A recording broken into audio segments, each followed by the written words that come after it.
Cuy, selamat datang for podcast Cedera Podcast YouTuber. Dan di video kali ini kita akan bersama dengan Bang Julio dari tim Jevo Games. Intinya di video kali ini kita akan bertanya-tanya tentang bagaimana menjadi game developer sekaligus YouTuber ataupun yang lain mungkin.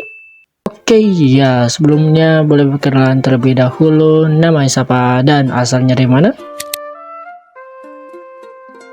Halo semuanya, perkenalkan gua Julio Hernandez, gua founder dan salah satu pengembang dari Jevo Games, dan kami lagi ngembangin game bernama Misguided Remaster. Oke, kami juga dari tim Games Official mengucapkan terima kasih kepada Bang Julio yang udah menyempatkan hadir pada podcast hari ini. Terima kasih ya Bang. Bagi kalian yang ingin melihat semua pembuatan game dari tim Jevo Games ini, langsung saja kalian untuk cek di deskripsi di bawah di share. Oke lah, langsung aja kita mulai. Oke, yang pertama, gimana saja nih alur cerita atau pembutuhan awalan dari channel ataupun dari tim Jevo Games ini? Gimana Bang? Boleh jelaskan? Oke, dulu awalnya gue bikin game itu diawali dari gue SMP gitu. Itu SMP waktu itu, dan gue belajar otodidak. Waktu itu di Padang belum, teknologi itu belum benar-benar canggih. Jadi gue benar-benar struggling belajar sendiri. Adapun tutorialnya bahasa Inggris gitu. Nah, jadi lambat laun waktu berjalan, akhirnya gua di 2021 itu gue putusin buat ngelanjutin project lama gua, Misguided Never Back Home ya. Waktu itu sebelumnya gue pernah bikin game horror, cuman nggak gue lanjutin di tahun 2019 gitu. Nah, setahun itu projectnya mangkrak, akhirnya gue lanjutin di 2021. Nah, ketika gue milih buat seriusin, nah disitulah awalnya Jevo Games ini terbentuk gitu. Karena sebelumnya gue cuman solo developer waktu itu. Nah, waktu itu karena ada event dari Asosiasi Game Indonesia waktu itu. Kebetulan ada lomba buat game di rumah aja, itu event corona ya, covid waktu itu. Nah, jadi di situ gue juga mutusin buat ya udah bikin ini aja sekalian, game studio aja sekalian gitu. Dan itu kita masih 3 orang waktu itu. Alhasil dengan 3 orang tuh akhirnya berkembang lagi beberapa orang. Ya, kita fokusin buat ngembangin Misguided Never Back Home waktu itu, dan akhirnya rilis di 2022 waktu itu. Ya, jadi kalau bisa dibilang masih baru banget. Sebenarnya kalau terjun ke industrinya masih di akhir 2022 atau di awal 2023 gitu. Ya, kurang lebih kayak gitu. Oke lah, begitulah untuk penjelasan atau pembentukan awalan dari ini dari Jevo Games ini. Oke lah, langsung aja kita ke pertanyaan selanjutnya Bang, yaitu boleh gak sih Abang ceritakan pembentukan game waktu pertama kalinya rilis di platform manapun itu? Boleh gak sih Bang? Boleh, silahkan. Oke, sharing dikit. Project pertama ya waktu itu yang dirilis ya, yang tadi gue ceritain itu Misguided Never Back Home. Itu yang pertama banget gue rilis di Play Store. Dan habis itu game kedua adalah Only Ways waktu itu. Dan OTW itu Intra Abyss. Itu udah gue announce juga di Instagram dan di sosial media yang lain gitu. Ya, jadi project pertama tuh Misguided Never Back Home awalnya nggak kepikiran ya buat ngerilis di Play Store sebenarnya. Waktu 2019 itu cuman bikin karena hobi aja. Dan tadi yang kayak gue ceritain tadi, akhirnya mangkrak gitu, nggak jalan lagi. Di 2021 akhirnya gue putusin buat ngerilisnya secara resmi gitu di Play Store gitu. Oke lah, begitulah untuk penjelasan pembentukan awalan dari pertama kalinya merilis game Jevo Games ini ya. Oke lah, langsung aja kita ke pertanyaan selanjutnya ya Bang, yaitu tentang Misguided Never Back Home ya Bang. Kalau nggak salah itu gamenya itu kita lihat kayak gameplaynya seperti drag out yang ada di Steam. Boleh nggak sih kenapa Bang bisa gamenya itu mirip banget kayak drag out itu? Gimana Bang? Boleh jelaskan? Oke, cerita dikit awalan pembentukan Misguided. Sebelumnya itu gamenya first person ya, game horror tapi first person. Sebenarnya nggak kelihatan karakternya, kameranya tuh first person bukan third person tuh awalnya. Awalnya cuman kelihatan tangan sama HP-nya doang, dan itu jauh banget dari Dreadout awalnya. Cuman di 2021 akhirnya gue mencoba untuk expand lagi game yang mau gue mainin gitu. Akhirnya gue mainin salah satu game horror juga yang mirip juga, yaitu Zero ya. Kalau orang Jepang manggilnya Zero, cuman kalau global tuh Fatal Frame gitu. Nah, akhirnya gue coba main Fatal Frame, dan di situ gue ketagihan. Akhirnya gue main terus Fatal Frame gitu. Dan kebetulan Dreadout 2 juga baru rilis waktu itu. Nah, waktu awal-awal itu juga Dreadout 2 baru rilis, dan akhirnya gue dapet referensi makin banyak dari Dreadout 2 juga sebenarnya. Dan gue juga ngambil referensi inspirasinya dari Silent Hill juga gitu. Nah, dan dulunya kita ngambilnya nggak dari inspirasi dari mana-mana ya sebenarnya. Dulu bikin kayak, yaudah gue ada cerita pengalaman horor, dan gue tahu folklore di Padang ya. Folklore tuh dalam artian kayak gue tahu cerita-cerita gelap nih di Padang, atau cerita-cerita yang horor gitu, cerita-cerita yang serem gitu di Padang. Kalau gue gamein gimana sih gitu, pasti bagus gitu. Nah, salah satunya nanti itu bakal ada di Misguided Remaster gitu akhirnya. Yang sekarang ya, Misguided yang sekarang. Cuman yang Misguided Never Back Home itu juga ada folklore, cuman nggak sebanyak yang di remaster sekarang gitu. Ya kurang lebih kayak gitu. Jadi ide awalnya adalah gue pengen masukin cerita horor di wilayah gue, daerah gue, Padang ya, ke suatu game gitu. Oke, ya itu dia ya untuk penjelasan kenapa dari game Misguided Never Back Home ini ataupun Misguided Remaster ini itu sama miripnya seperti Dreadout ya, yang mana itu gamenya juga buatan dari anak bangsa Indonesia. Oke lah ya, kita lanjut lagi ya, yaitu kalau nggak salah ini di game Misguided Remaster ini apakah lebih banyak lagi hantu-hantu lokal Indonesia? Ini gimana Bang? Boleh jelaskan? Oke, sama ya seperti versi sebelumnya di Misguided Never Back Home. Itu banyak hantu Indonesia, cuman bentukannya mungkin banyak yang nggak dikenali ya, karena mungkin eksekusinya yang kurang juga waktu itu, dan skill dan kualitas juga masih terbatas ya waktu itu. Nah, untuk sekarang ya alhamdulillah ya, bersyukur kita udah ada beberapa orang yang memang ngebantu banget di bagian 3D ya, 3 dimensi dan bagian visual. Jadi eksekusinya lebih bagus, dan setiap hantu-hantunya sekarang itu udah dikenali ya, kayak yang sering kita dengar ya, kayak pocong gitu lah, nah yang kayak itu. Dan salah satunya nanti ini gue kasih bocoran ya, nih kayak kuyang tuh nanti bakal ada gitu.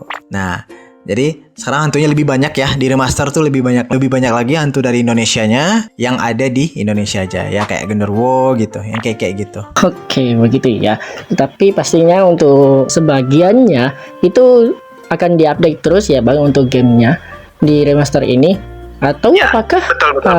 Di full rilisnya akan lebih banyak lagi gak untuk hantu-hantu di Indonesia? Ya, di full versi bakal lebih banyak lagi dari yang diliatin yang di demo ya, tentunya. Karena yang konten di demo adalah konten awalan doang sih sebenarnya yang di demo. Nah, jadi yang full version nanti itu bakal lebih banyak nampilin hantu-hantu dari Nusantara, Indonesia ya.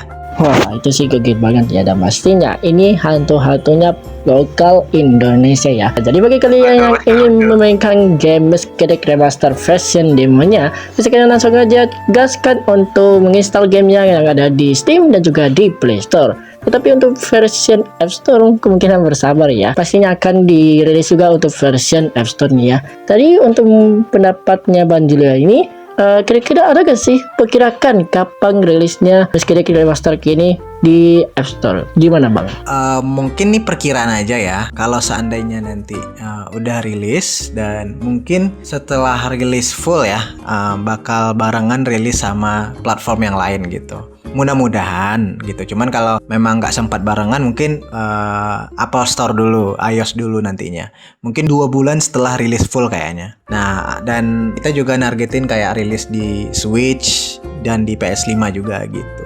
Wow, berarti ini untuk gamenya ini bisa juga di Nintendo Switch dan juga di PlayStation ya. Wow.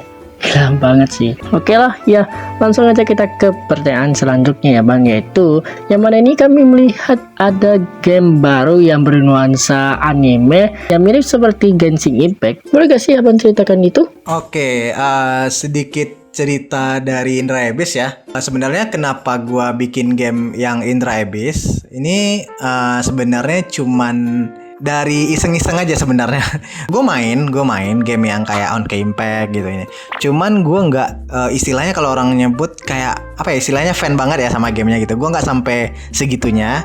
Cuman gue main doang ya, kayak Punishing Gray Raven atau yang lain-lain yang sejenis kayak gitu ya gue main juga. Cuman gue nggak sampai kayak grinding sampai otak panas gitu ya. Gue nggak sampai grinding kayak gitu. Cuman main aja, gue cuman tahu. Nah gue penasaran di Indo ada nggak ya orang bikin game kayak gini gitu.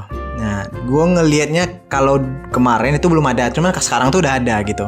Kalau kemarin awal-awal gue bikin tuh belum ada, dan gue juga mau ngetes skill sih sebenarnya. Apakah gue bisa ngebuat perpindahan karakter tanpa nge-lag gitu. Kayak di Genshin ya atau di Honkai, kita bisa ganti karakter dengan mulus ya, dengan lancar gitu. Nah, gue juga pengen ngetes skill gue tuh, bisa nggak ya gue bikin kayak gitu nampilin ngubah karakter tanpa gamenya nge-lag gitu.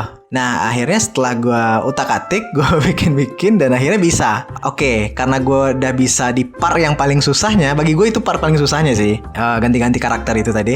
Nah, akhirnya gue dengan PD kayaknya gue bisa deh selesaiin game ini nanti gitu. Dalam tanda kutip nanti ya gitu. Artinya sekarang gue mau fokus yang mudah dulu aja. Gue nggak bilang Misguided tuh lebih mudah daripada Indra Abyss ya, cuma secara kompleksitas Indra Abyss memang lebih kompleks daripada Misguided gitu. Tapi sama-sama susah ngembangin. Ya jadi gue mau fokus ke Misguided dulu, Misguided Remaster. Walah, ternyata itu ya cuman iseng-iseng doang untuk mencoba game anime yang konsep anime yang sama seperti Genshin Impact. Dan ini gamenya pastinya lebih susah banget ya. Tetapi pendapat abang ini yang manakah ini yang lebih susah? Apakah Misguided Remaster atau dari game anime abang? Kalau jujur ngembangin mana yang susah, sebenarnya lebih susah game yang mau kita seriusin. Sebenarnya bukan susah Misguided atau Indra Abyss, tapi lebih ke susah yang mana yang mau kita seriusin. Contoh, gue mutusin buat seriusin Misguided yang awalnya tadi sama-sama susah. Akhirnya karena gue seriusin Misguided Remaster, gue ketemu akhirnya kalau sesuatu yang kita seriusin itu makin susah gitu. Artinya sekarang gue serius Misguided Remaster. Jadi Misguided Remaster adalah hal yang paling susah sekarang untuk diseriusin, untuk dilanjutin gitu. Nah makanya gue nggak bisa bilang kalau Indra Abyss lebih susah, karena setelah gue seriusin Misguided Remasternya sampai ke tahap ini, sampai ke tahap demo ya, udah rilis juga di Steam, juga rilis di Android, dan banyak ketemu kendala ya. Kayak di Android tuh banyak yang laporin bug juga, kayak yang di PC kemarin juga banyak yang laporin bug gitu. Jadi makin dalam terjunnya tuh makin banyak nemu masalahnya gitu. Jadi bisa dibilang ya bukan masalah mana yang susah, cuman susah ketika kita seriusin gitu. Nah mungkin nantinya setelah Misguided Remaster selesai, gua mau seriusin Indra Abyss, kayaknya Indra Abyss sulit juga nanti. Bakal berat banget nanti. Itu sih pastinya susah banget ya. Dan apalagi kemungkinan setelah gamenya Misguided Remaster ini selesai, pastinya game anime itu akan dirilis mungkin sekitaran tahun depannya, dan itu pastinya projectnya lebih susah dibandingkan game Misguided Remaster ini ya. Oke lah ya, langsung aja kita ke pertanyaan terakhir ya bang, yaitu boleh gak sih abang memberikan motivasi kepada para game developer pemula ataupun konten kreator dari game developer ini, ataupun bisa berikan gak sih untuk motivasi kepada sebagai konten kreator seperti gamers ataupun streaming ataupun yang lain-lainnya. Gimana bang? Boleh silahkan. Oke, ini mungkin lebih ke teman-teman yang mau belajar bikin game ya. Gua mungkin bilangnya gimana ya? Ya nggak apa-apa, jangan dengerin apapun itu kata orang. Ya tetap kerjain aja, tetap belajar dan terus achieve goals kita. Dan yang paling penting adalah konsisten. Tetap kita di jalan yang sama. Artinya kita nggak, kita lagi ngembangin ini terus cobain ini, nggak, jangan gitu. Kalau bisa kita tetap ngerjain satu hal tuh sampai selesai gitu. Nah ya mungkin gue berpulang dari kesalahan gue juga dulu, karena sering bikin project yang banyak akhirnya nggak ada yang selesai gitu. Jadi istilahnya gue belajar dari kesalahan dan akhirnya gue pelajari itu dan akhirnya bisa fokus satu aja gitu. Jadi fokus satu dan selesai itu sampai akhir, sampai selesai gitu. Dan kesalahan yang gue buat juga kayak komunikasi. Kita harus benar-benar bisa banget komunikasi dan kita harus bisa buat sosialisme ke sesama komunitas ya, kayak komunitas game development Indonesia dan komunitas gamer, streamer dan lain-lain gitu. Jadi ketika kita bisa komunikasi, jadi apapun kebutuhan atau pertanyaan yang nggak bisa kita cari di Google atau di komunitas online, kita bisa temui di tempat-tempat yang nggak kita duga gitu. Jadi buat gua sih semangat aja, konsisten dan fokus. Oke lah. Ya, terima kasih kepada Bang Julio yang udah memberikan motivasi kepada para game development, para streamer dan juga gamers yang ada di Indonesia ini ataupun yang di lain sebagainya ya. Terima kasih ya Bang. Jadi bagi kalian yang para gamers dan juga content creator dan juga yang paling utama itu pastinya game development, tetap semangat dan jangan kalian putus asa dan juga kalian tetap konsisten untuk membuat game apapun itu, karena pastinya hasil dari game kalian itu sangat bagus banget dan patut diapresiasikan untuk game buatan anak lokal Indonesia. Oke lah ya, kemungkinan sekian dulu untuk podcast kita pada hari ini. Terima kasih kepada Bang Julio yang telah menghadiri podcast kami. Terima kasih ya Bang. Ya sama-sama, terima kasih kembali Bang udah ngundang gua. Ya ini suatu kehormatan juga bagi gua bisa menghadiri podcastnya teman-teman dari Gamers Official dan akhirnya kita bisa ngobrol-ngobrol bareng juga dan sharing-sharing bareng juga. Bila ada kata-kata gua atau sikap gua yang salah, gua mohon maaf ke teman-teman yang nonton juga dan ke teman-teman tim dari Gamers Official. Ya, sekali lagi terima kasih ya Bang. Oke lah ya, kami juga dari tim Gamers Official mengucapkan terima kasih kepada Bang Julio yang telah menghadiri podcast virtual kali ini. Terima kasih ya Bang. Oke lah ya, kemungkinan sekian dulu untuk podcast virtual kita hari ini. Kami dari tim Gamers Official dan juga Bang Julio, Heru dan Des pamit dulu dari video kali ini. Sampai jumpa. Bye bye. Ya, izin pamit guys, izin pamit.